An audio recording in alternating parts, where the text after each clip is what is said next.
Hey, good evening, Ghost Riders. How are you, everyone? Some shout outs. A little mama, hello, Punsy. Punsy's gonna be watching, but she's there. She's not gonna be in the chat. Mary Painter is here. Hello, Philly Gill is here. Dom from 13 Spirits. Hello, Dom. Maisie, my friend from Scotland. Hello, Maisie. Nathalie Laplante. Hello, Natalie. And Joseph. Hello, everybody. Thank you. Welcome. And yeah, we're back on track. Usually the usual Wednesday live stream. Tonight, guys, I'm having an awesome guest. Last night I had the chance to help my friend Spotted Ghost with his stream. It was great. It was awesome. But tonight, I have the chance to have Elliott, a good friend, Elliott from the Phantoms of Yore. He's gonna be here. We're gonna talk about. Hey, Lomar, how are you, buddy? We're gonna talk about the old L'Orignal jail. So here's Elliott. Hello, Elliott. How are you, man? Good, Jeff. You say L'Orignal is so well. L'Orignal. Yeah, a lot of people say l'original jail, l'original jail. It's a very unknown jail. Not many people from Ottawa know about it. I'm not too sure about Montreal though. I'm sure it's really a beautiful place. I went there today. Yeah, you did go there today. Yeah. Yes. I went back and forth. I did a little 4-hour driving. I didn't had enough yesterday. I was just a lot confused, tired, and everything. But wow, beautiful place, beautiful building. You go through Hawkesbury, another magnificent. You go over the Outaouais River. Wow, I never been there. It was my first time, and gladly have discovered this place. It's a great jail. It's actually one of my favorite jails. And I worked with a few jails, and I think it's because of one particular ghost, which is why I like that jail so much. It's a very interesting story. Um, and I think right now the reason why we're doing this is to save time tomorrow, because we don't have a lot of time tomorrow during the investigation, and there's a lot to say about this jail, and there's a lot that you should know about this jail. So Exactly. it'll be good to inform you about it now, so that you can kind of think about what you want to do while you're there, which of the entities you want to try to communicate with, and kind of come up with an action plan for the time that you're there. And Yeah. this will save us a great deal of time, because me walking around with you, as you remember from the Cornwall jail, was like a good hour to try to fill you Oh in yeah. on all the information, because there is a lot of information. On everything, yes. And you guys, again, tomorrow you will have once again a live stream from the empty jail, and you're gonna see parts of my investigation while I'm investigating. The cameras are will be shooting. You will see that part when I'm gonna be in that area. But just like in Cornwall, remember you guys liked it. Some of you guys stayed up all night. You are crazy, but I love you. But and that was interesting. Doors closing. We heard footsteps and everything, and the jail was empty. So once again, be another live stream like that. So Elliot, can you tell me a little bit more about this place? Yeah, so I mean, we are going to do that again, and I think we will let it run till probably around 3 a.m. again, just to see while the jail's empty if anything interesting happens. Exactly. So the jail was built in 1825. So this is not the oldest jail in Canada, but it is the oldest jail in Ontario. Now, this jail is the only Francophone jail in Ontario. Didn't know about that. Didn't know. Wow. So funny enough, when I interviewed one of the guards, they said that they segregated the English and the French. And do you know why they segregated the English and the French? So they kept the French on one level and they kept the English on the other. Oh. Any guesses as to why they would do that? Well, we know that at a certain time, English and French didn't get along. And that was probably around the 80s. Yeah, this was around the 70s and 80s. Yeah. Around 70s and 80s when the PQ came in power, and the famous referendum of 1980. So uh, over here in Canada, it was, I don't know, the animosity between the French and the English was kept by a certain kind of people, and they shouldn't. But So your guess, it was the political reasons at the time. but So strangely enough, it was television. The English did not want to watch French television. And well, the French wanted to watch their French cable French. network channels, right? There's a lot of unique French television shows. Yes, they are. So that was the reason. But I'm sure there was animosity between French and English. I'm sure there were some fights at Oh, that jail. No doubt that there was some political tension. I've seen it in the military, so one couldn't happen in the jail. Mhm. So I guess we'll just jump into the entities that are thought to be there. So the first person, Frederick Mann. How old do you think he is? Just from the picture.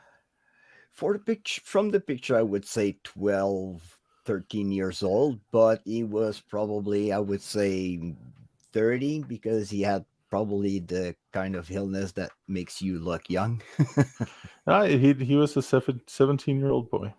Oh, 17. Well, I wasn't. Because sometimes you have people that look like kids, but in fact they are older than they Well, look. there's another case like that at this jail as well. But Frederick Mann, I call him the wicked boy, and that's because in the last letter that he sent to his mother, prior to his execution, he signed it a wicked boy. Oh, So okay. I call him the wicked boy. Now, from what I've heard, I've never experienced him myself in entity form, but people have seen him leaving solitary confinement. Oh, Now so that and solitary confinement is part of the old jail, so it would kind of make sense. And he's described as having like old-fashioned like shirt and pants. So so kind of like he was like he's doing a court, but then also a lot of the time, sometimes men would be well dressed before their executions. yes, because it was sometimes their last wish. But is he seen like in form of a shadow figure? No, he's seen as an actual person, as an apparition. From Oh, what I'm heard, and now these are accounts of what is described to be Frederick Mann.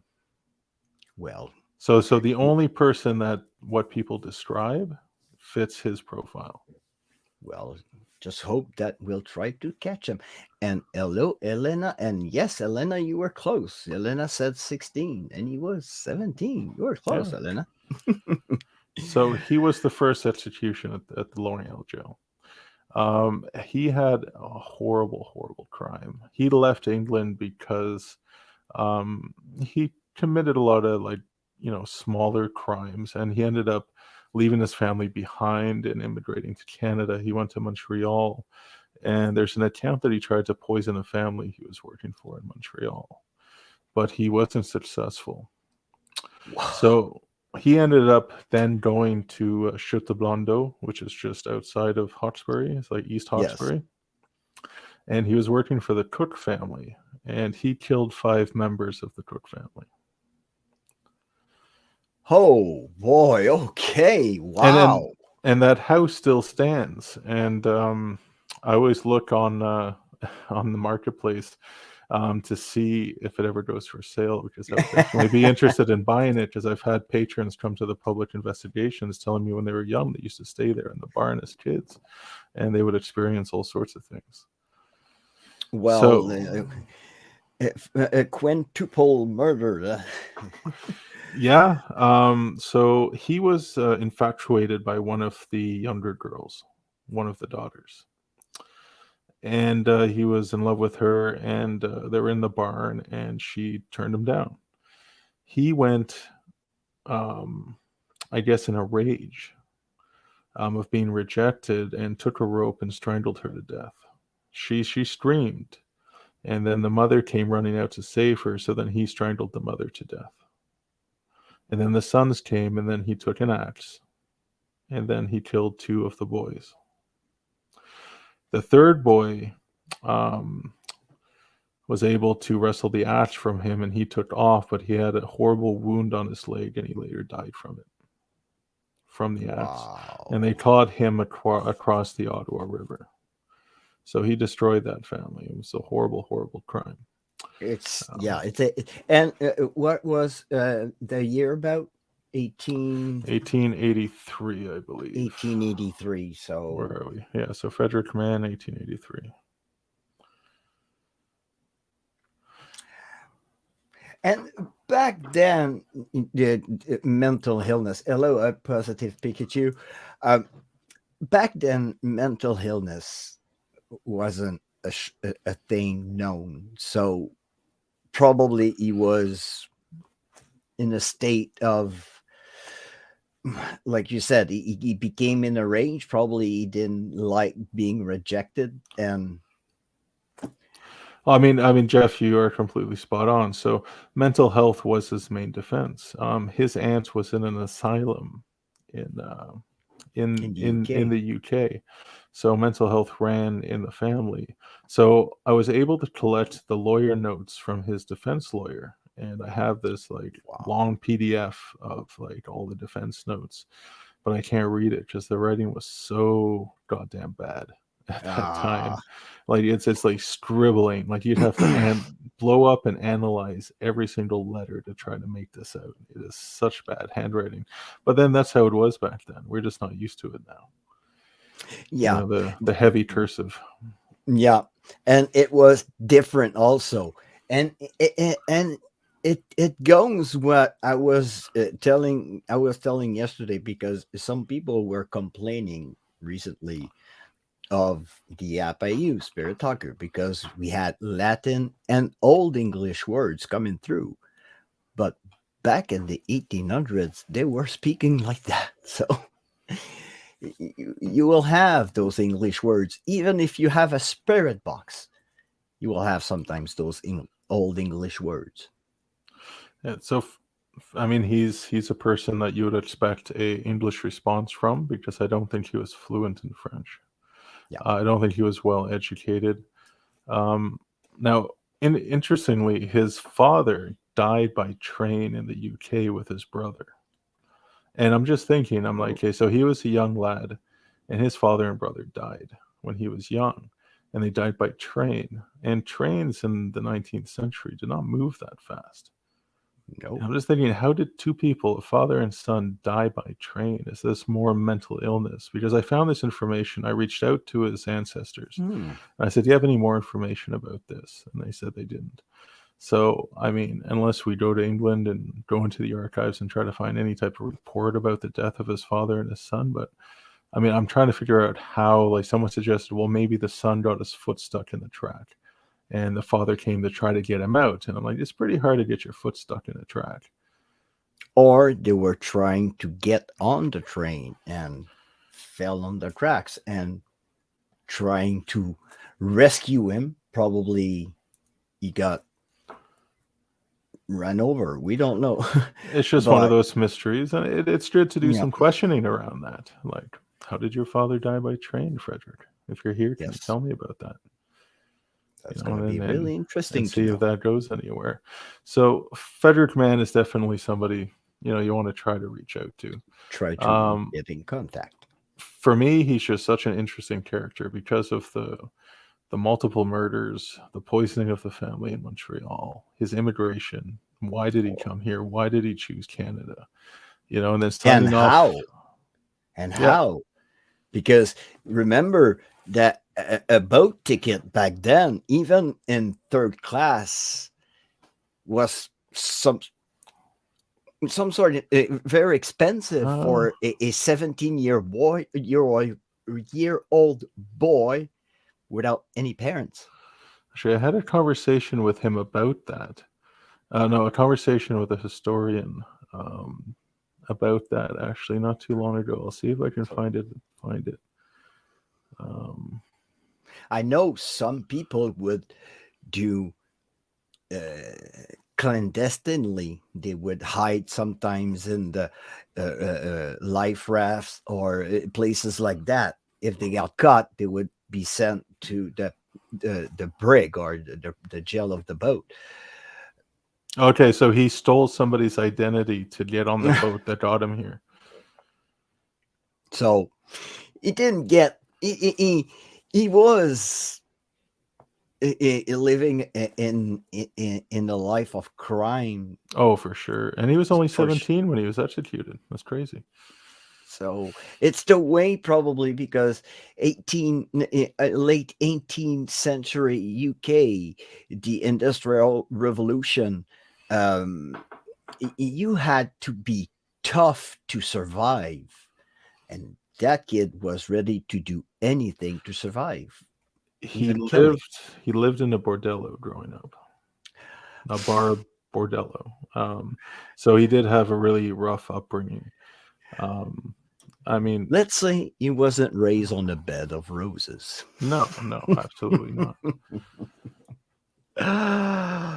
Well, after Mr. Mann, who do we have? So the next one up would be Narcisse Larocque. Now, here they have this image there. That's not him. and I told the jail about that. So I don't know who that guy is, but I can't find a photograph of Narcisse Larocque. Now, Narcisse Larocque, I call him the Devil of Cumberland. Okay. So he was accused and convicted of murdering the McGonagall sisters. So two young girls, I think like 9 and 10 or 8 and 10, something like that. So he followed them into the woods where he raped and brutally murdered them. Hmm. And this crime was so bad that they actually severed the girls' hands and put them in jars with formaldehyde to show the jury the extent of the injuries of the little girls, how much they fought, by what their hands Wow. looked like. And they also displayed another part of the body, which I won't discuss on YouTube Live, but I think you can use your imagination. So he was tried on the basis that his boot print matched the print in the mud that was found.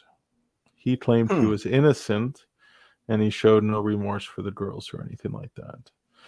He looked out of the death row floor window as his gallows was built and his grave was dug. So he's buried in the courtyard along with Frederick Mann. Hmm. Now, when Narcisse Larocque was executed, the father of the little girls ran up to the scaffold and grabbed his legs and started pulling on them. So to be involved in the death of the man who killed his daughters, when he could have in fact been innocent. I mean, You wanted to kill the one that he wanted killed. to be involved in the death. So that's why he ran up and grabbed his legs and started tugging on them. Wow. Narcisse, I mean, I don't know. I mean, it's kind of hard. Like these days, he would never get convicted based on a boot print. Oh no. You know how many people have the And same foot size or same boot sole? It's but the that's what for, he was convicted on, from what I was told the from those sources. forensics, yeah, the forensics are better advanced, but back then you had the same boot as the killer. You were the killer. And hello, Matt at Devil Hours Production. This is Matt. Hey, Matt. So he was convicted on a, let's say like that, a bullshit evidence, but he never showed remorse or kind of that the kind of not guilty person will like go above and beyond to claim his innocence. Well, Did he? yeah, I mean, I didn't hear anything about him fighting a lot to claim his innocence. It was almost as though he accepted it, from what I was told. I mean, maybe he wasn't emotionally attached to it because he didn't do it, right? Yeah, probably.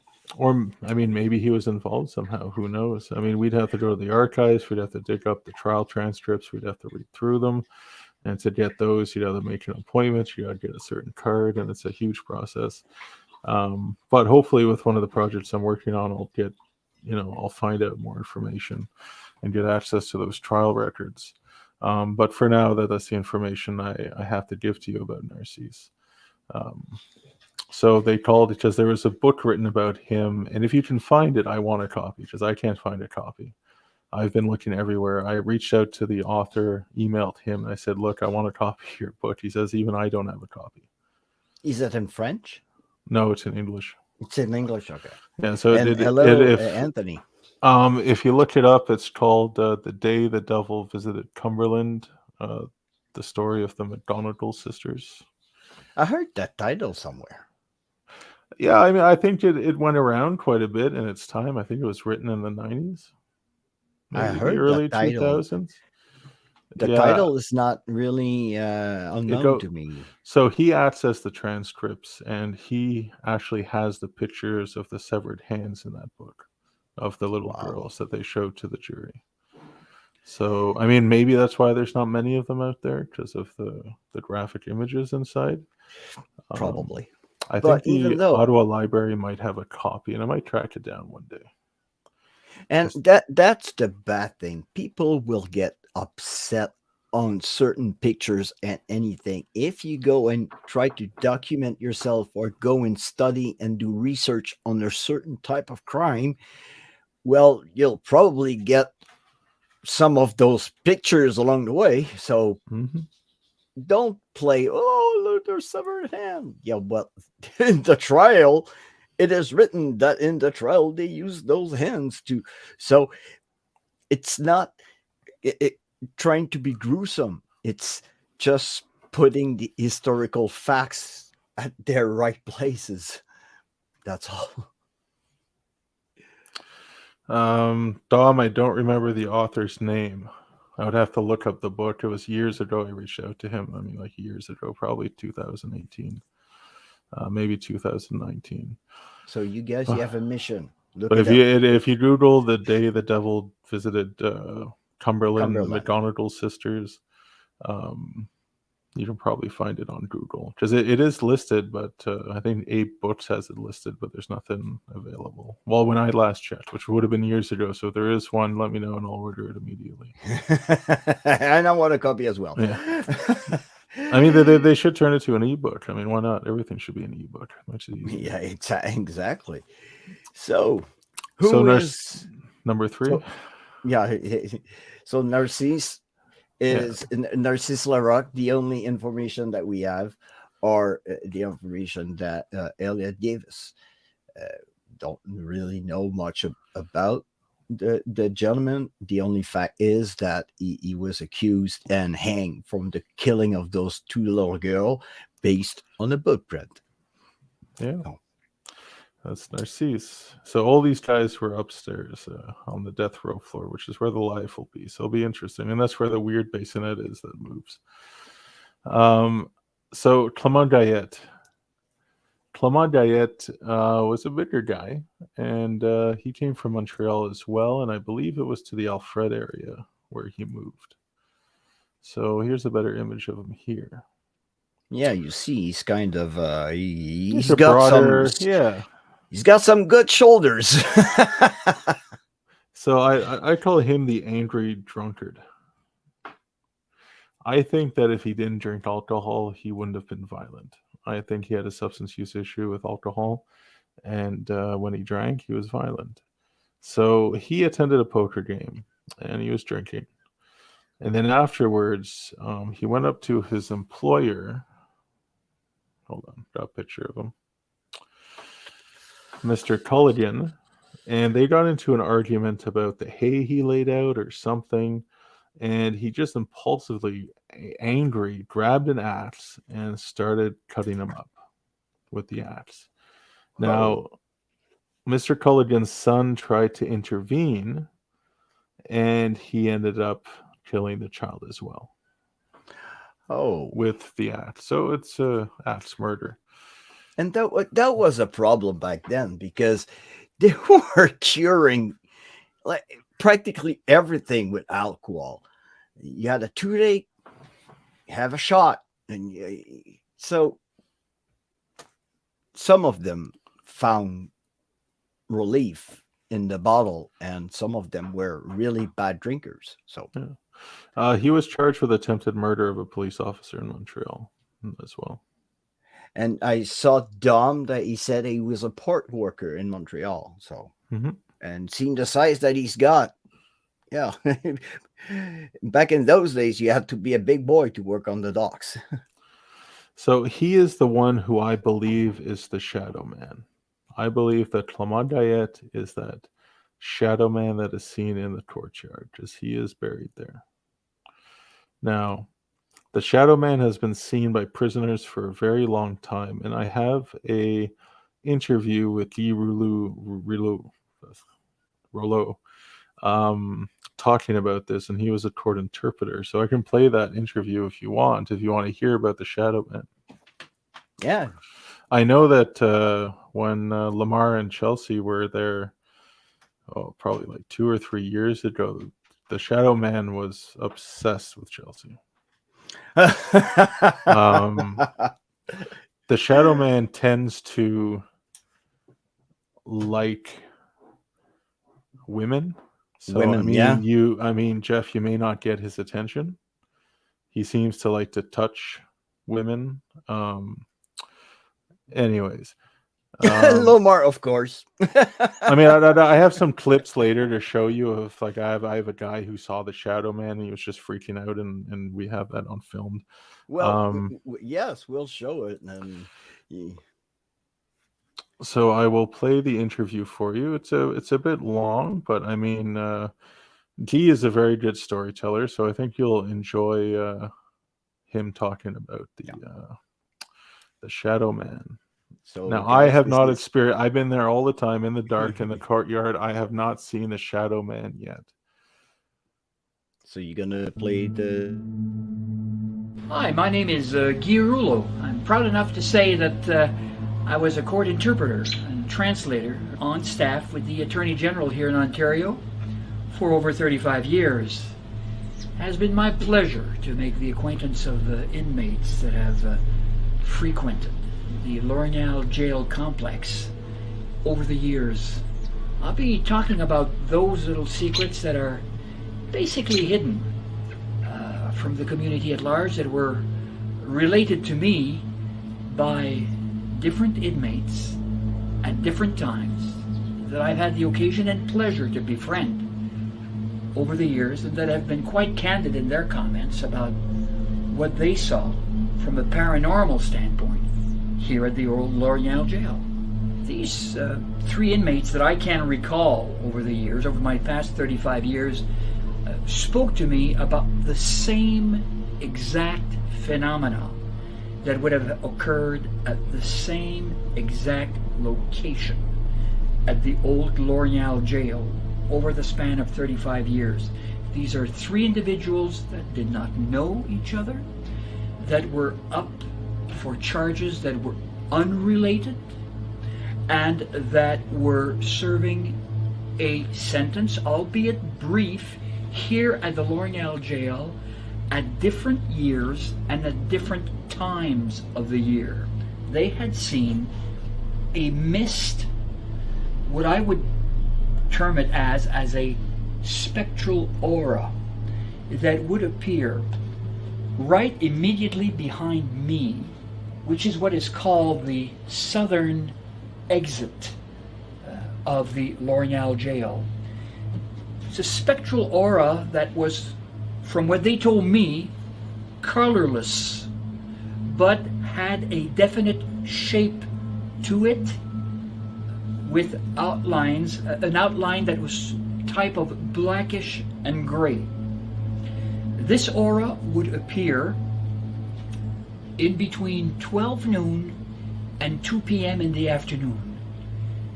They were all unanimous in mentioning that, and they had told me as they were going by the prisoners' exercise yard, and apparently they were not the only ones to see it, because their friends also in the exercise yards had bunched together to see that.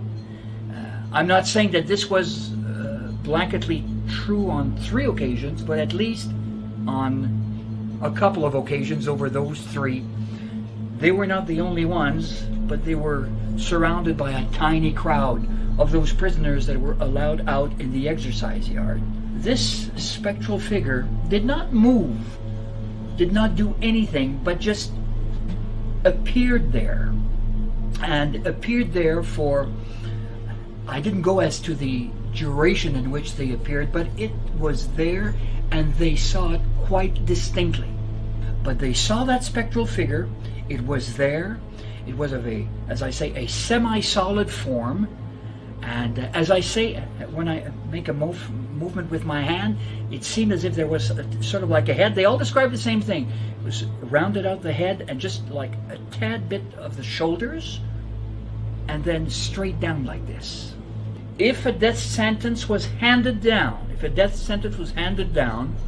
justice system and the judicial apparatus had as its mission to prove to the society at large that justice had been carried out.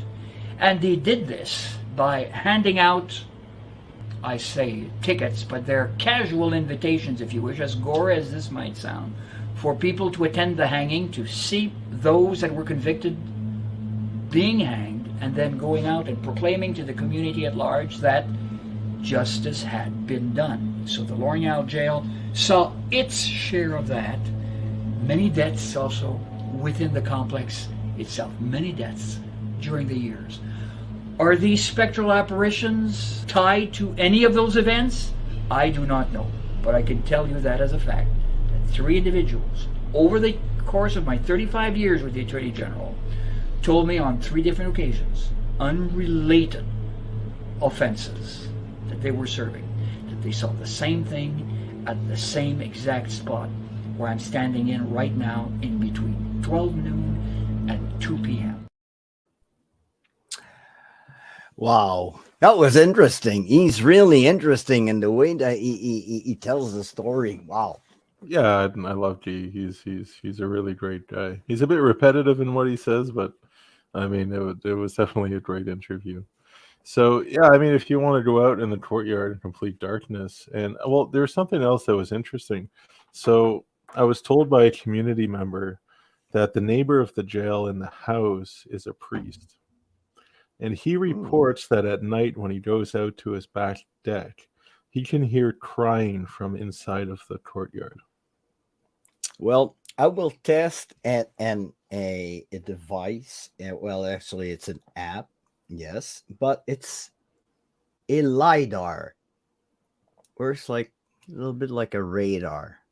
Okay, you see my hand? Mm-hmm.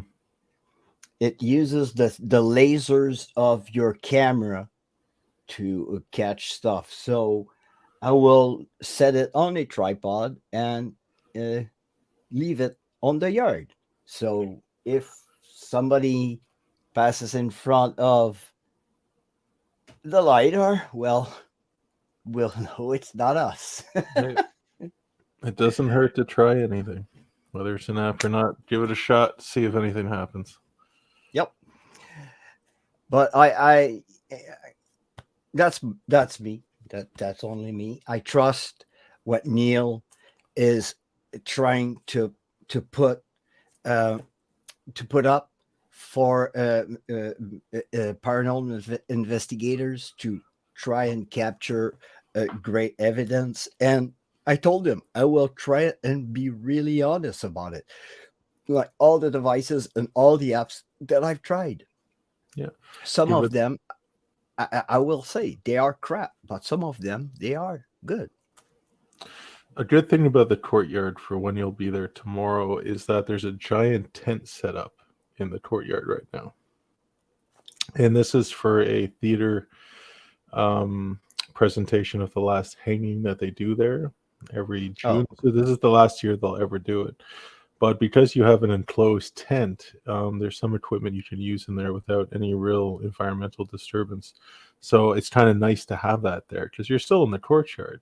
You know, you just have, you know, you're in a tent, so it blocks all the wind and stuff like that. So it's pretty creepy in there, like pitch black. So I would definitely go in that tent. Yeah, that's for sure. I'm gonna go and I'm gonna try the courtyard. And while we're not there, I'll set up the LiDAR and leave it recording while we're not there, and we'll see the results. We had a great apparition. We had an anomaly in Dorchester, Chelsea, Lomar, and me, and we still cannot explain. We were using an SLS, static SLS, and a body map. But for a certain period of time at a certain occasions, and afterwards, when the activity stopped, well, the body wasn't there anymore. So it was really interesting. And this was the Kinet camera SLS, or was this the app one? The app one, but the app one from Spotted Ghost. Mm-hmm. Okay, well, you should show me that app. I wouldn't mind taking a look at it. No, but I don't have it because it's not already fully set up for iOS. It's only available on Android. I know that Lomar has it, and we used it, like I told you, in Dorchester. And I wasn't a big fan of the SLS camera, but what I saw you guys wait till I edit or until Lomar gets his video out, because I'll show it privately to you tomorrow. But it is something. It is something, and at a certain time, the figure charges like it. When you see the figure, it's like it's running towards us, and in that corridor, and the way that he moves around, it's like somebody that tried to struggle or something. And in that corridor, a guard was strangled by a convict that escaped, but he only managed to escape his cell. So when the guard came in, he was hiding, and he jumped him and he strangled him. Mm-hmm. And the only way that they prevent him by running away was because he was trying to find the right key to open up the door at the far end. So could it be the spirit of the guard that is still like struggling to get the rope off his neck? I don't know, but it was interesting. Could be. I mean, I've been bugging Bill like at least annually that I'll come down there and do an event for him in a public investigation, but it never comes to fruition. We're always too busy with our sites down here, but one day I'll make it down to Dorchester to put on an event for Bill. Bill and Natasha are so awesome, and I brought back some memorabilia from Dorchester. I have a piece of Death Row, and it's a piece of the cell of one of the Bannister brothers. Yeah, I saw he was posting that stuff. Yeah, that's cool. And that is a playing card that Bill found in the wall, and a piece of Death Row. But that interesting, a deck of cards that was hidden in the wall. It's shocking the stuff that you find in jails in the walls. Like the Ottawa jail found like a letter on toilet paper, a love letter written on toilet paper inside of the walls. Like when I was at Perth jail, and that place was in horrible shape, I was searching around hoping to find something. I was looking through all the cracks and crevices, hoping to find some historical artifact from the jail's past, but I didn't come across anything. But they are starting construction there soon, so I'll be in touch with the owner to see if they do find anything during construction. That's going to be really interesting. And we have new people that came in. Tanya, hello, Tanya, and Samantha Castle, hello and welcome. Let's carry on. Yeah. Who is the next contestant? Well, there's a lot of people for you to be reaching out to. I'm going to bring up a case that is not related to the executed at the jail. So Joseph Menard was there at the same time as Claude Gayet. And he refused to be in the same jail as Claude Gayet, and he took his life in death row.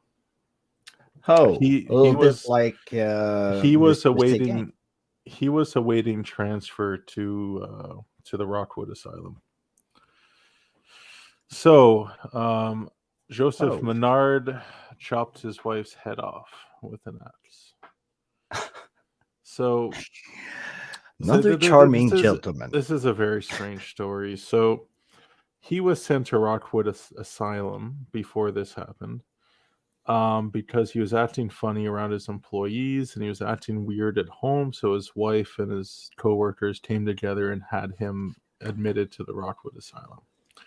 He wasn't happy about this, and he kind of lost it when he got back. And this is probably why he killed his wife. Oh. And he did it in front of their child. He didn't hurt the child. So once he did that, he took the axe and he swung it at his own head to kill himself. But he wasn't successful. The force wasn't great enough to kill him, but it fractured his skull and opened up a hole in his head. So then just injured himself. Yeah, so then he took a knife and then he started stabbing himself in the neck. He still wasn't successful. and he was brought to a hospital. And when he recovered, he was brought to L'Oreal jail. Now he heard that Clement Guyette was there. He didn't want to be with Clement Guyette. So he managed to get a shard of metal off of the windowsill, and he inserted it into his brain cavity through the hole that the axe left in his skull in death row. And he ended his life there before being transferred back to Rockwood Asylum. So this is a fairly new story that was discovered. I was lucky enough to find the article. So Joseph Menard, that's somebody if you want to reach out to. Now, this is mental illness. This screams mental illness. Mm-hmm. So I just wanted to bring up that story before we move on to the last two that were executed. And mental illness, and I might say, and I might add that back in the day, the asylum, the conditions in the asylums, you didn't want to go back.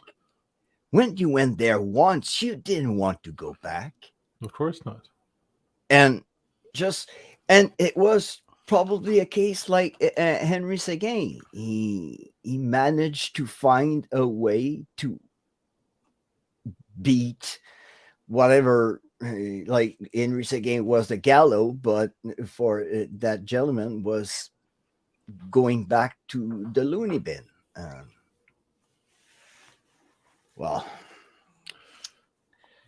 let's carry on. So far out of these characters I've already told you about, is there anybody you're kind of feeling out that you want to try to communicate with?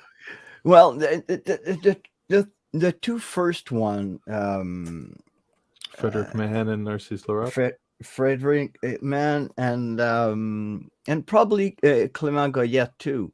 So you just want to talk to all of them?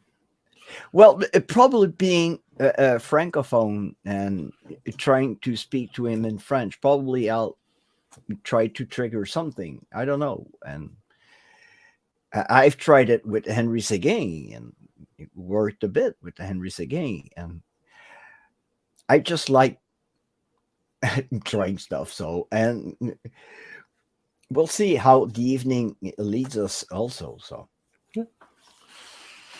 All right, so the last two to be executed, Emmanuel Levitois and William Leroux.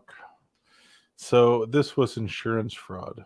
So these two guys were convicted of murder, and the murder was to get the insurance money. So William Leroux would hire a farmhand, and he would force them to sign insurance papers that he was the beneficiary.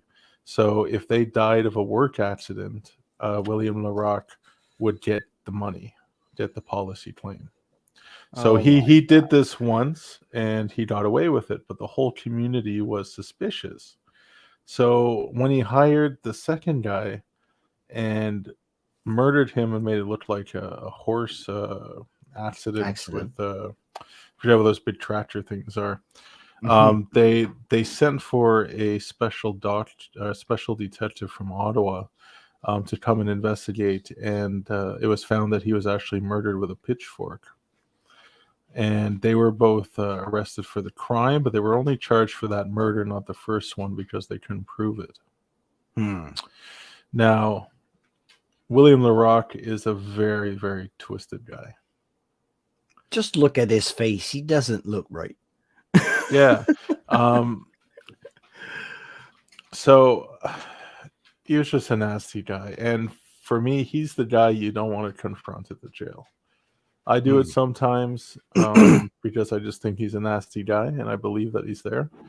But so he also killed Emmanuel Levitois. Oh.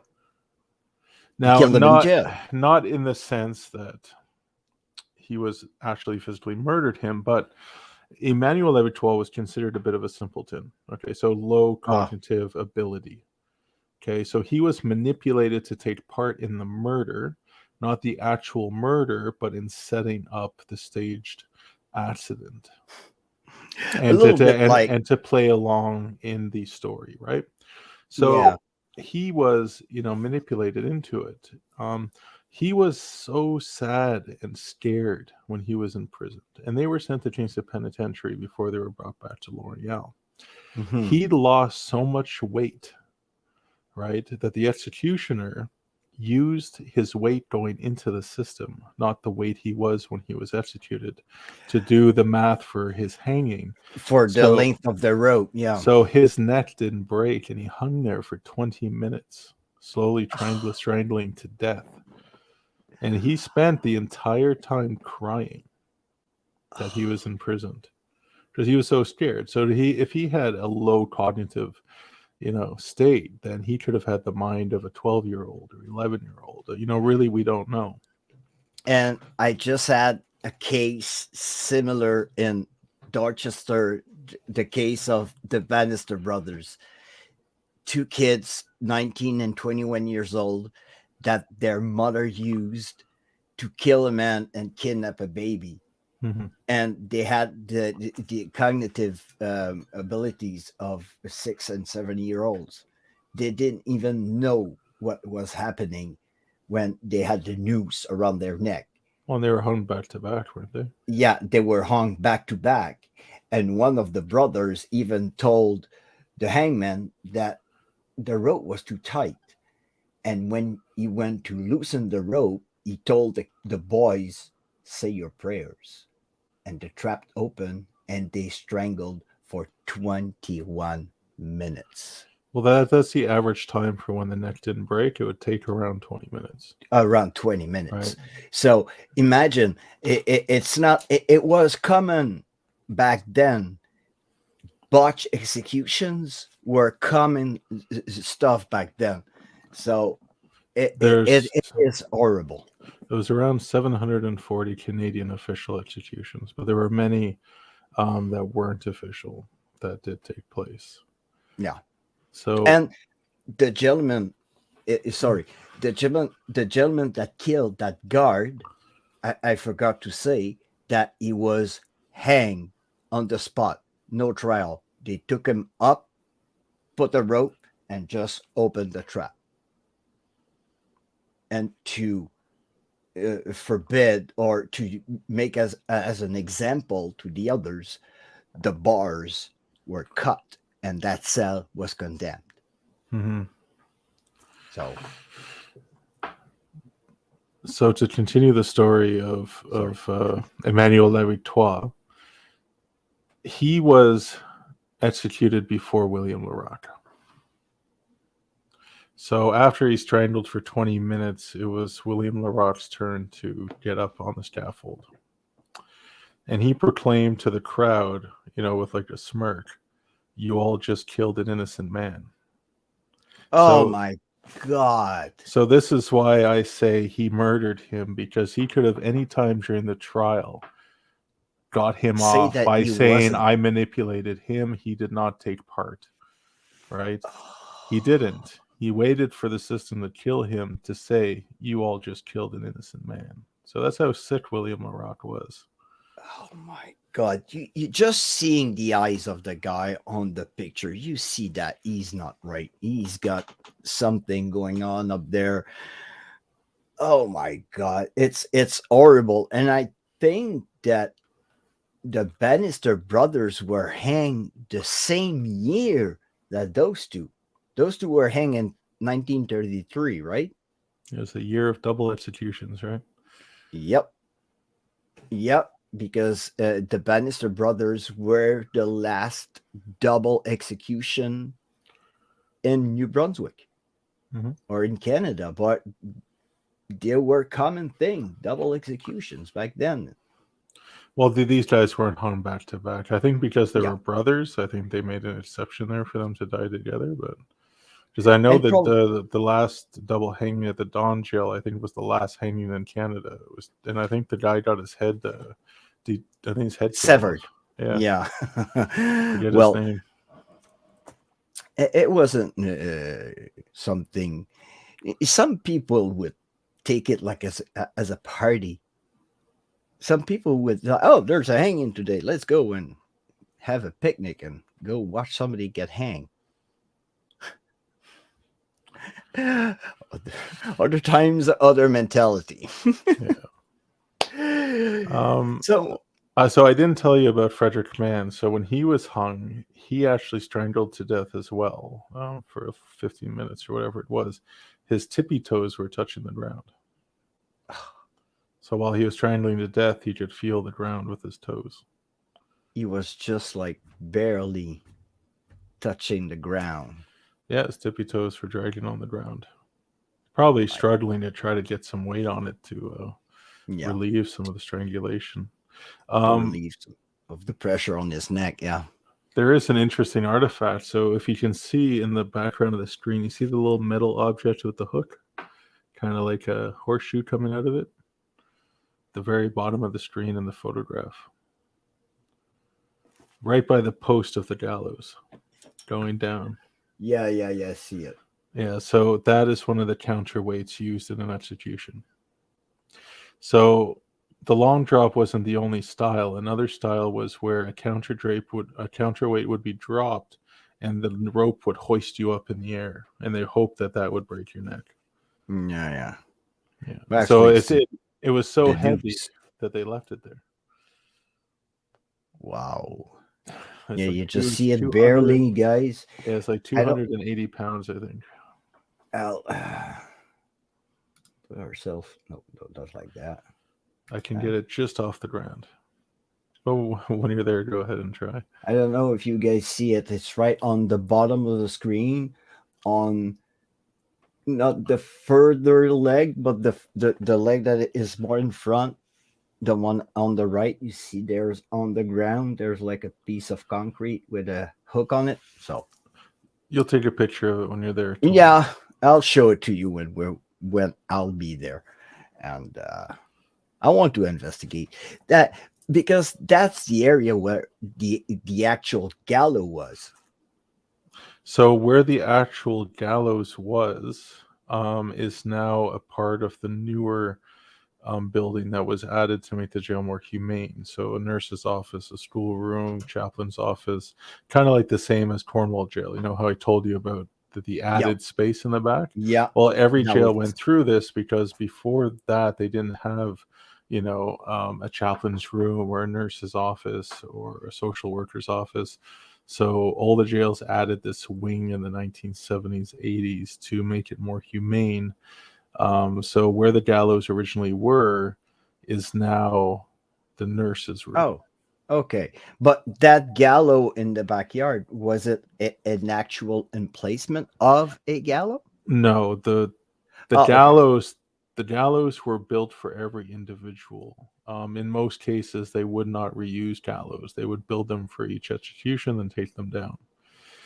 It wouldn't be a permanent setup unless it was part of the structure of the building, like the Ottawa jail or the Perth jail. They have permanent gallows there, all iron, with an iron trapdoor, and it's just permanently there. Yeah, Bannister Brothers, sorry, it was 1936. Thanks, Lomar. Well, 3 years apart. Anyways, it was the years of the double executions. You call it the decade, the 1930s. Yeah, the 1930s. The decade. So I think you have some pretty good and pretty interesting stuff that you caught down there that you got to show us, right? I'm not done with the ghost yet, man.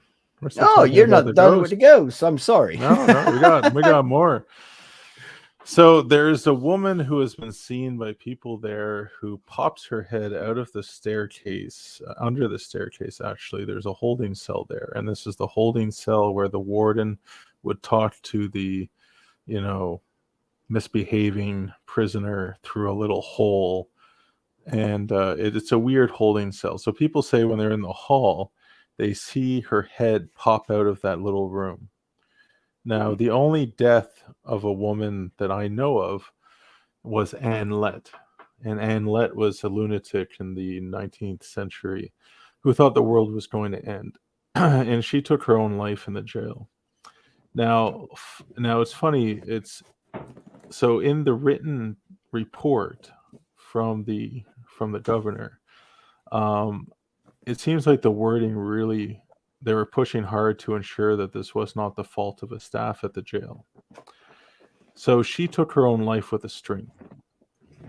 That's pretty much all it says, that she took her life with a string. With a string. So how do you think a woman took her life with a string? Somebody give if somebody helps her a little bit, or if somebody give her a string. But how do you take a life with a string? With a string like a guitar string. A string, like I guess like no, not a guitar string, like a If it's string. strong enough, you can strangle somebody. You think so? You don't think it would break? Well, if it's strong enough. But if it's a small, like a rope, like a small string, like little rope, yes, it would snap. But make a ball and shove it down his throat, I don't know. It's just really weird. It's like the description of the death is that she took her life with a string, and it's that there's no other descriptive detail other than she took her life with a string. Well, I've heard of convicts hanging themselves with their shoestrings, and there you yeah. go. So that makes sense. Maybe it was a shoestring. Yeah, And they because, just didn't put shoe. You just yeah, when I think string, I think thread. I don't know. I think of something yeah, weak. but me too. But like I say, it could be a string that is strong enough to support the weight of somebody. And back then, people were smaller, and probably she was underfed and skinny. I don't know. I'm just like trying to, She's seen as being skinny. Yeah. because Short hair, short curly hair.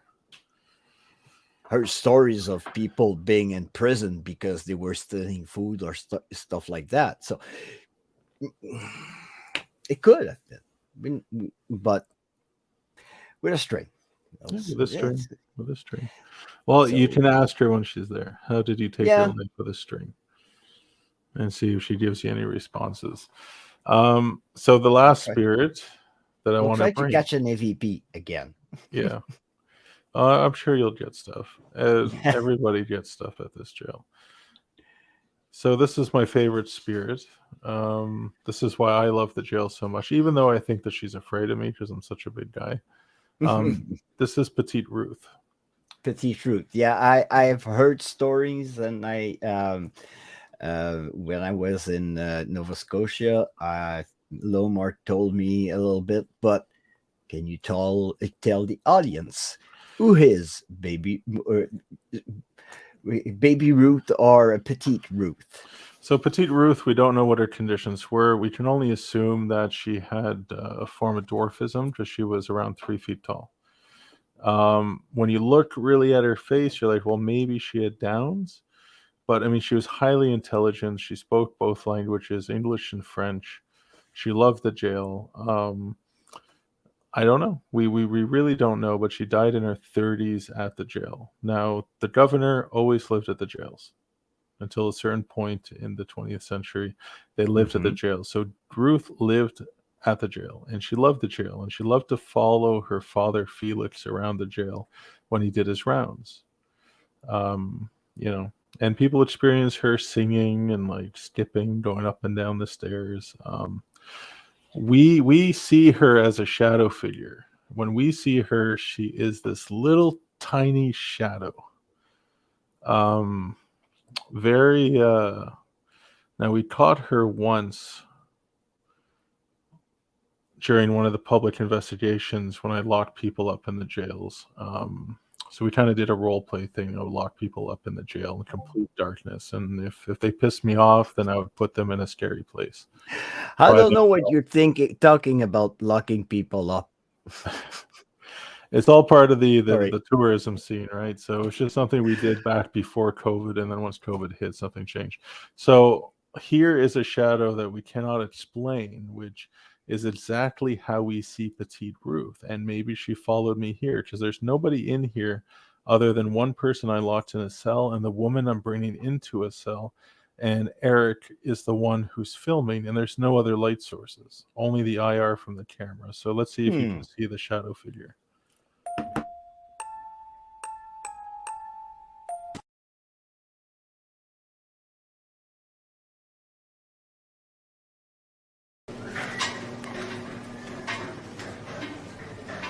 yourself.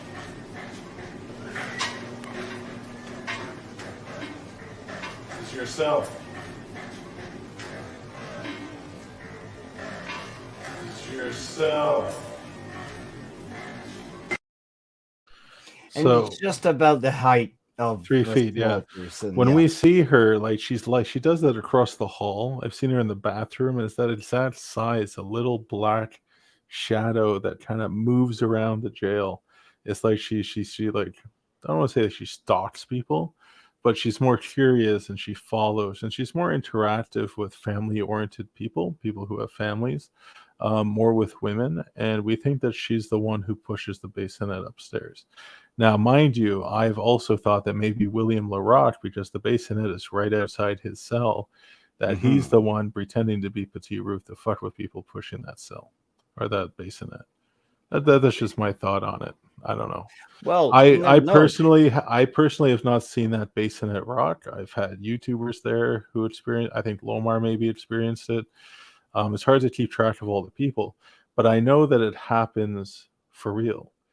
And Yeah, not just but like people fooling around, because I was there one day setting up for the public investigation, and the guides were there, and they had to bring stuff upstairs. They hate going upstairs to death row. They hate it, but they use it for storage. So all of a sudden I hear screaming in the jail, and I rush out to see what's going on, and they're running down their stairs, and they're like, the bassinet's rocking, the bassinet's rocking, it's rocking. I run upstairs, and it's like full swing, like rocking. I said, well, don't worry about it. It's just Petite Ruth saying hello. She's not going to hurt you. And they refused to go up there after that ever again, because nobody had been there all day, and they just went up there to put something away, and it was just full swing. And she was curious when she was going around and following her father. She's going to be still curious. Who are those people? There was new people in the prison. And we did an investigation in Pictou when I was with Lomar and Chelsea, and there was the spirit of a child. And funny enough, I have kids. I have a daughter and a son. So sometimes when people child spirits, sometimes they want to talk to me. Sometimes they're scared, they're shy. But I have pretty great responses with the little kids when I tell them that I have a 4-year-old daughter and stuff like that. So we'll try that approach. I mean, Petite, like I wouldn't treat her like a kid. People do. I don't know where she was. Well, if she was cognitively, probably... I don't know where her mind was. Like, she had dwarfism, but she could have been. But they dressed her like a child, and on her grave, they put a lamb on her grave. So here's a picture of her family. And people with Down syndrome have they have that cognitive age of a child. So if she was she had like some sort of a dwarfism condition, and she had some sort of a Dow kind of chromosome, probably she was acting like a child all the time. It could be, but we really don't know. I mean, to be bilingual, I mean, that's quite a feat in those days to be fully bilingual. So yes, I mean, she had intelligence. I don't know. I mean, she likes dolls. I mean, definitely bring a doll or a toy to leave for her in that bassinet. I know. And I think Lamar commented that he did that. That's definitely a good idea. I mean, bring a doll that you have. I mean, or stop at the store and get a piece offered. Bring something for her. For a long period of time in Europe, French was the main language that was spoken. So mainly people that was like in the high society were speaking usually English and French. Yeah, during the Renaissance, many aristocrats spoke French. Yeah. Well, even in the period when you just take the last Tsar of Russia, Tsar Nicola II, when he was writing letters to his cousin, the King of England, he was writing to him in French. Mm-hmm. They were corresponding in French because that was the same language that they knew. Like the Tsar knew Russian and French, and the King of England knew French and English. So the French was like used by the kings of that some sort of period. I think nobility and aristocrats had to be multilingual because Yeah, there was a lot of family sharing, as in my daughter will marry your son, right? And we'll bring our kingdoms together. And, exactly. so on and so forth. So, I mean, they were taught, being aristocratic or nobility to speak multiple languages, Latin, French, Yeah. German, so on and so forth. So, they were smart people back then. Oh yeah, and even when you were Catholic, in going to mass, you had to know all that Latin because all the masses were in Latin. So for them, it was common use every day. Until King James came around and created his Bible, and it all Yeah, translated. everything went apart. So after Petite Ruth, who do we have? No, Petite Ruth is the last big entity. I mean, there's other deaths. There's deaths I can't talk about because they happened in recent times. Like these are just the main characters. If you come across anyone else, I'll let you know if you hit on anything that I'm aware of. Okay. Okay, don't go Sure. into the whole pedo thing. Oh, no.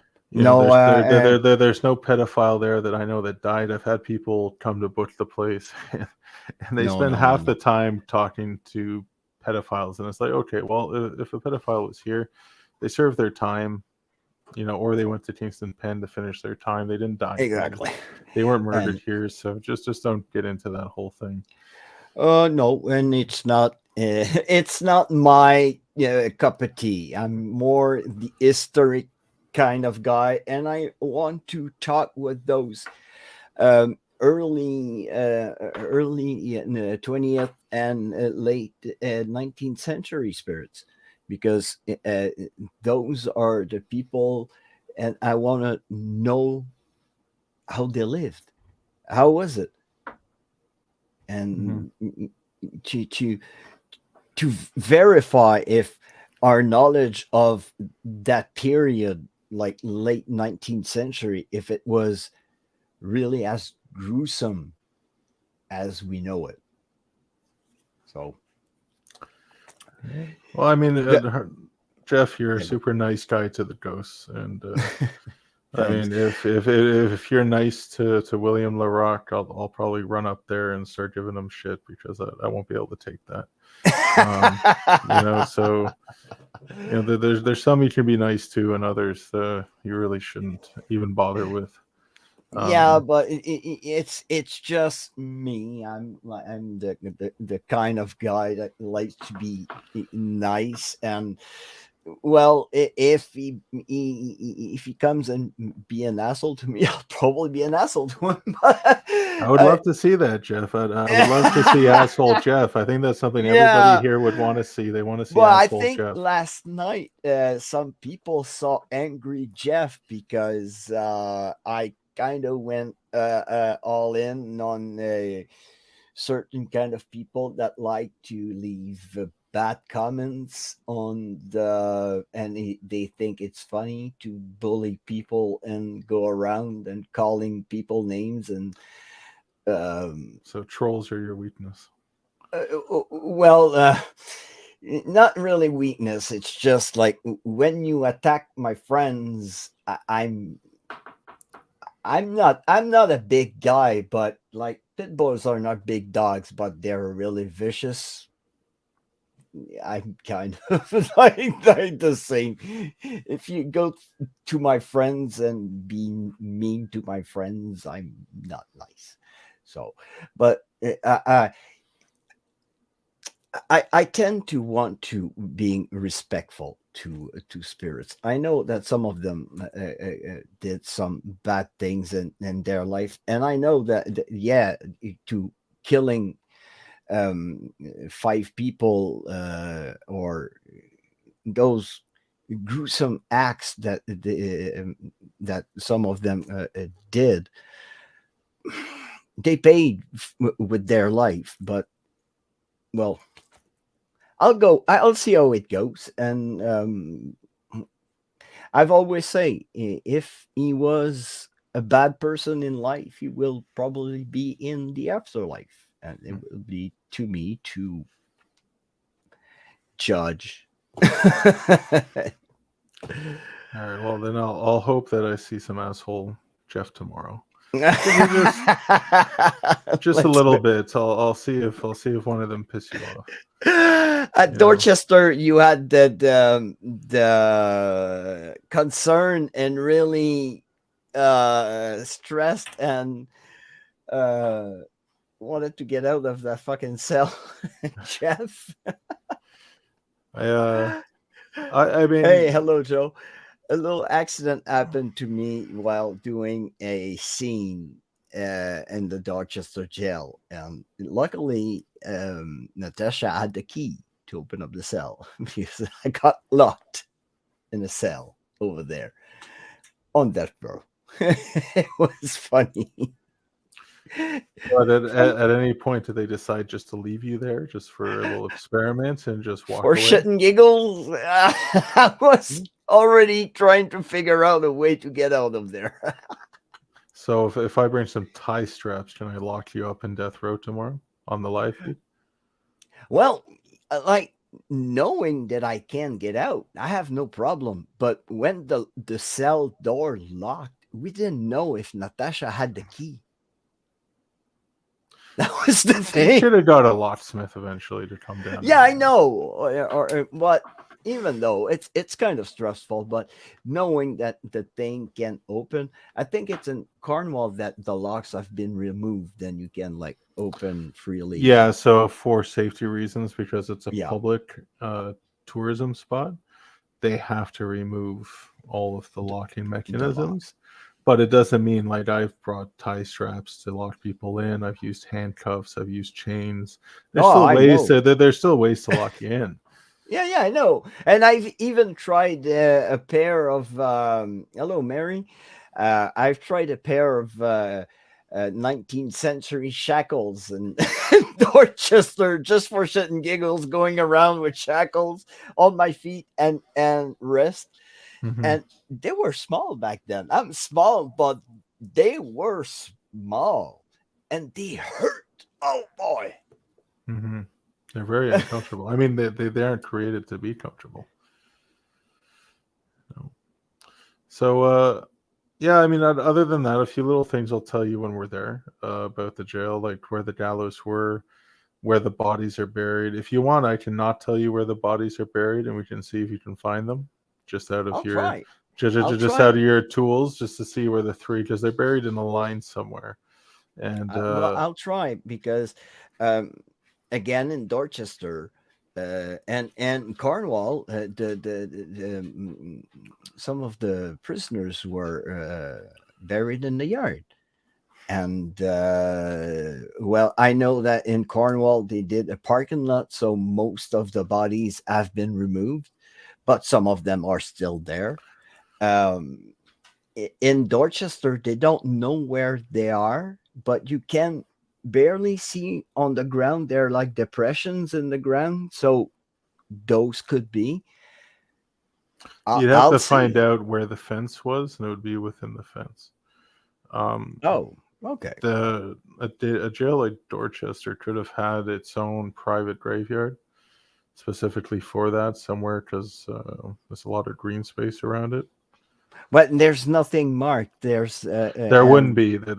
Yeah. The thing about the jail deaths, if no one claimed the body, they wouldn't put a marker. They just put you in the ground. No. And the thing is, they know that they were buried like 20 feet from the door, and the place that we were led was 20 feet from the door, just outside the fence, just so they can see when they are being buried, and just a gruesome reminder outside of the fence that if you commit a more serious crime, that's where you're going to end up. So, Well, William LaRock and Emmanuel Levitoire were buried together at I think it's the Sandy Hill Cemetery down the street. Now, they weren't buried in the courtyard. They were buried 15 feet outside of the graveyard, so they weren't allowed inside of the cemetery. They are outside in the cornfield. are they still there? Yeah, in the cornfield, and there's corn growing over them. So out there's some poor sucker who's eating corn that was grown from the remains of Emmanuel Levitoire and William LaRock, which is a bit gross when you think about it. But just hope that it doesn't transfer the genes through food. But yeah, if you go down to that cemetery, you can see, like, I think they put something there, like a big stick. Yes, something. Dom, that's true. The Dorchester Penitentiary in Dorchester, in New Brunswick, because they have still an active penitentiary over there, and it was a penitentiary there back in the day, and the graveyard is right at the bottom when you go up to the penitentiary. So, and because the executions were held at the jail, not the pen. No, be the jail, yeah. Yeah. So really, that was really special. When we went down, because we went to check for an abandoned house, we saw that in kind of creepy graveyard too. But do you know kind of where they could be? And it's like in the back of the graveyard. Yeah, they're like 10, 15 feet. There's a marker. I remember someone told me what the marker was, and I went out there and I looked and I found it. It's like pretty much like you got the street, and then it's on the back end of the cemetery, about 15 feet behind in the cornfield. Okay. Well, if you want to go look for it, go for it. Well, if you want to go visit Petite Ruth's grave, I mean, go visit Petite Ruth's grave. Well, tomorrow I'll probably have time to. Well, I mean, you know, go and bring flowers to Petite Ruth. I've done it in the past, and I got a great EVP, like an amazing EVP, and it wasn't from Petite Ruth; it was from the father Felix. Oh, well, so I'll see if I can find it here. I can play it for you. I think I got it here. Yeah, please. And I still have Lomar. I still have the offering that Chelsea brought when we did the Scotsman. It's still in my car, so I will probably bring that offering to Petite Ruth.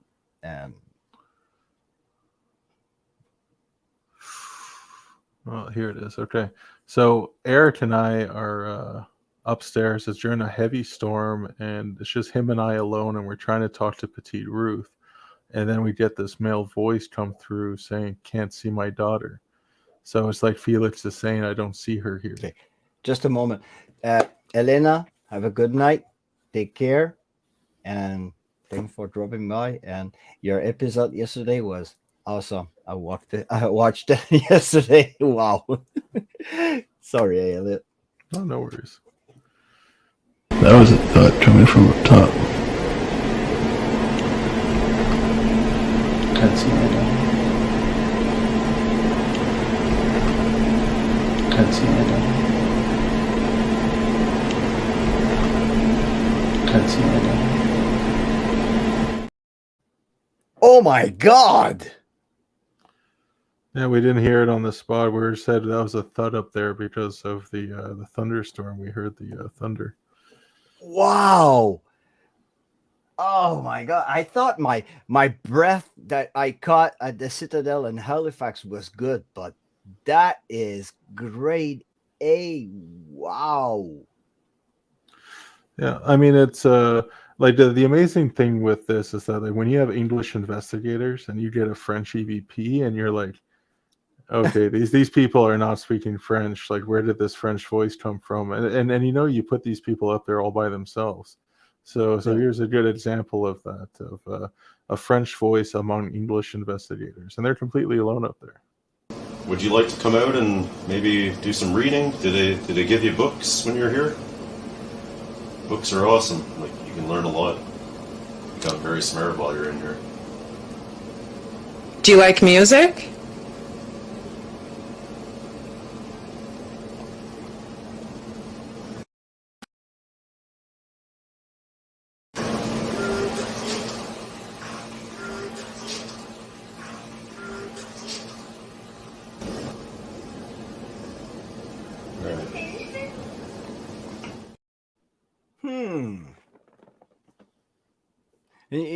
I heard more un petit peu, a little bit.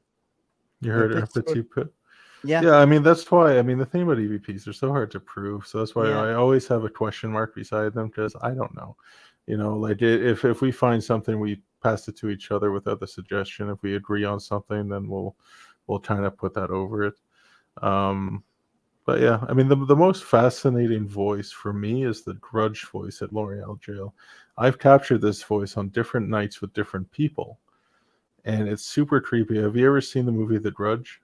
Yes. You know the Yeah, the no, screech. it's not the screech. It's more of like a deep The growling. Oh yeah, yeah. gurgling like. So this Yeah. turns up in audio, and it's super creepy, and it's happened on different nights. Like here's an example of it. So you really have to listen. You have earphones on, so it's good. Yep. J'ai tout bien voulu acheter, je sais pas, ouais. C'est ça, je filmais dedans.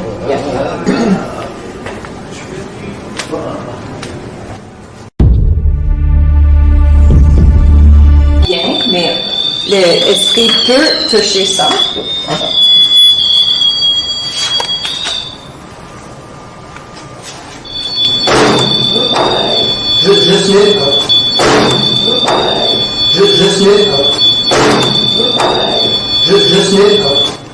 On va juste mettre ma main là, pour que tu... Wow, you're good boy. Okay, so now get this. This is a year later. I'm putting a camera down on the toilet in solitary for two girls who are playing the Ouija. The exact same voice a year later calling me a loser.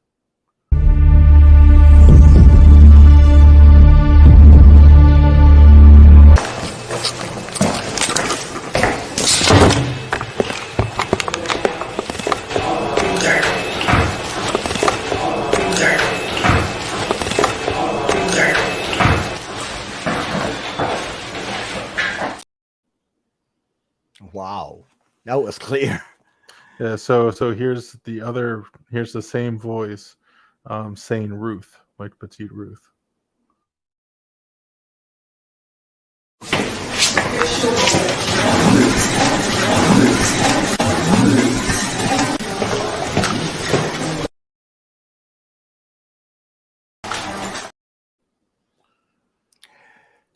Could it be her?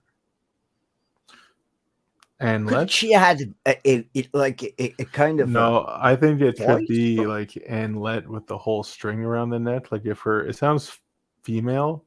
I don't know. Yeah, it could be like, you know, Annette with the whole string around the neck thing, and that's her damaged voice. huh? You know, Because I'm thinking about probably like she was having issues with her height and probably other health issues that probably, I don't know, a undeveloped something in her throat that makes her speaking like that. Or yeah, the person that got strangled with a string. Like, yeah, I mean, I have samples of Petite's. So Petite Ruth, like her voice, when we believe we capture it, sounds like this. Je peux pas y aller tout seul. J'ai des frissons. Je peux pas y aller tout seul. Là, j'ai prête.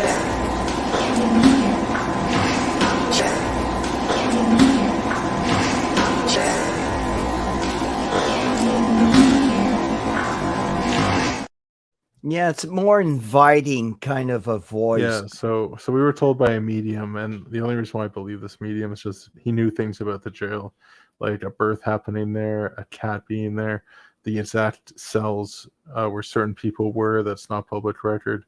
And he says that she's trying to get us to the courtrooms, and the courtrooms is where her bedrooms were. part of the governor's residence, and that's why we always get, that stuff. So I think here's another one. On doit quitter bientôt. Est-ce que tu aimerais qu'on dise quelque chose? Chose? Chose? Yeah, I'm here. I mean, And people were speaking French, by the way, guys. For those don't know, that is French Canadian. So, like that's the type of voices we get for Petite Ruth. Like, and there's also like the creepy voices we get there. Let's see if I can find one. So here's Rossi, one. you have to wait about Elliott. You have to wait about 5 minutes in between gambles and when you get some points so that the bot can reset itself again. Sorry. Okay, so here's the creepy voice example. Okay, the door is moving towards you. So is the other one. Nah, I just can't be in there any longer. That's fine. I can't breathe. Yeah. And again, tomorrow we're gonna have another live stream like we did in Cornwall. And during the live stream, well, you will see me investigate that part of the jail when I'm gonna be there, and a little bit like I did in Cornwall. So. Yeah, I mean, I got a bunch of clips here there, but yeah, I'm getting tired now, so I'll probably hop off because me too. It's been a really long day today, and especially for you having to drive 5 hours, and we've been at it for an hour and a half, and we went through all the ghosts. So, I think you're well prepared for tomorrow without us having to waste an hour kind of walking through. And on your drive over, you can play it in the car and listen to this all over again. So it can give you a bit of a refresh on the characters. Exactly, and we'll. So I mean, I'll like when I leave, you can keep going and you can go through some of the materials if you want to. Well, I think I'll get off here and not because my shows are about that an hour and a half.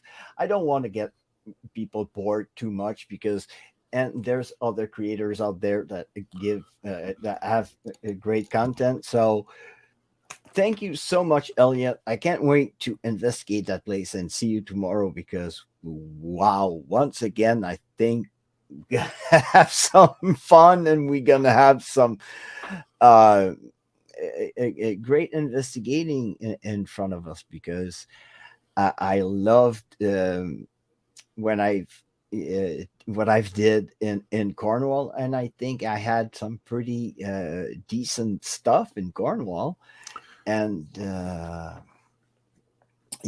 can't wait to do that place. Thank you again for giving me that opportunity again. Thank you so much. You're very welcome. I'll give you one test before I go. Can you remember 3 of the 5 names of the executed?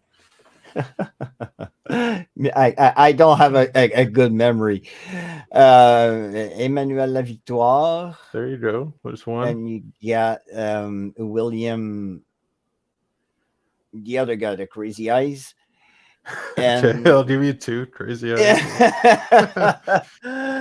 And you have what's his name there? Goyette. There you go, 3 Goyette. Yeah, that's fine. If you get the first or last name, it still counts. As long as you have a way to address them, right? As long as you got something. But I have a really short short memory. It's due to my my trauma, but I will study them. Don't worry. It's not a test to put you on the spot. It's just this is the best way you get people to remember things. And you have to, if you want to communicate with the spirits and you want to communicate with the history that is there, you have to know them. So you have to call them by their name and everything. So yes, I will. And like all jails, a lot of death, a lot of dark energies in this place. So, Yeah, definitely, you guys. If you want to tune into his live stream tomorrow, we'll probably run it. I think we scheduled it on your channel for what, 8:30? I put it for 8:30, right? About 8:30, and it'll probably run till 3:30. We'll say 3:30. So that's a solid 7 hours of. And for you investigators out there, we have a lot of that here in Canada. Old jails, the kind of jails that people got hanged in them and somewhere around them. And most of them had bodies buried in their own backyards. So if you want to experience history and great hauntings, contact this guy. Contact this guy from the Phantoms of Yore, because he's got great locations and great historical places, and that way we have old jails. So come and visit us. Thanks again, Elliott. And have a good night, everyone. And we'll see everybody tomorrow night. Yep.